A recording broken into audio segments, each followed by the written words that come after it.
C'est une demeure datant du XVIIIe siècle, une bastide. C'est ainsi qu'en Provence on appelle une maison bourgeoise qui est aussi une ferme.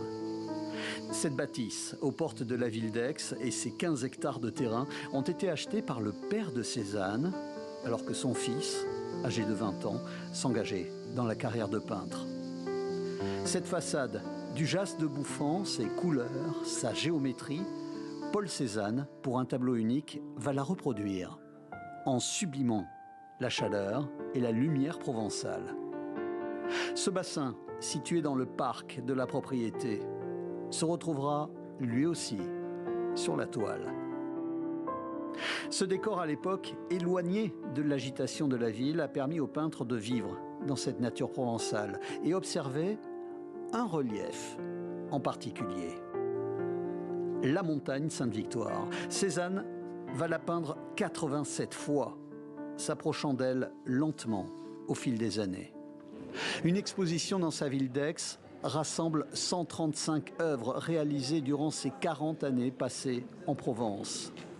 Il est aixois jusqu'au bout des ongles, Cézanne, si bien que quand il est sur les bords du lac d'Annecy en 1896, il écrit à un de ses amis, tu sais, quand on est né là-bas, c'est-à-dire en Provence, c'est foutu, rien ne vous dit plus. Des paysages de Provence, des natures mortes. L'exposition permet également de croiser des portraits, et notamment celui du fameux père. Voici Louis-Auguste Cézanne. Il a fallu quelques années à ce banquier autoritaire pour intégrer le fait que son fils était un artiste. Se faisant lentement à l'idée, le père a donné son feu vert pour que la demeure familiale accueille un atelier. Lorsqu'il n'était pas dans la nature, Paul Cézanne a passé ici des heures, des journées entières. Autre concession paternelle, cette pièce, le grand salon. Le jeune Cézanne a eu le droit de peindre ici ce qu'il voulait. Des œuvres de grand format inspirées par Ingres, des baigneurs, des célébrations des 4 saisons. Ce grand salon que l'on découvre aujourd'hui a été le théâtre des premières expérimentations du peintre et ses évolutions. C'est ça l'ambition de Cézanne au départ, c'est de faire un grand décor. De faire un grand décor dans la maison que vient d'acheter son père pour démontrer à son père ses capacités artistiques. Paul Cézanne rajoute sur un paysage à la cascade, rajoute un baigneur de dos et nu. Le père de Paul Cézanne demandera à son fils si ça ne le dérange pas par rapport à ses sœurs et Paul Cézanne lui répondra « mais n'ont-elles pas un cul elles aussi ?»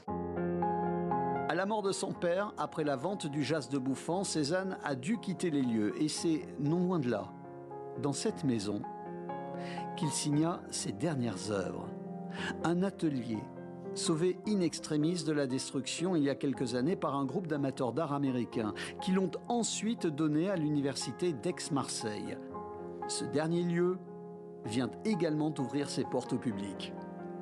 Après les années parisiennes, auprès des impressionnistes, c'est ici, dans ces murs, dans cette nature, que Paul Cézanne a posé les bases du fauvisme et du cubisme. C'est dans ce cadre qu'il réalisa un travail qui inspira Matisse, Picasso, Braque, faisant de lui le père de l'art moderne.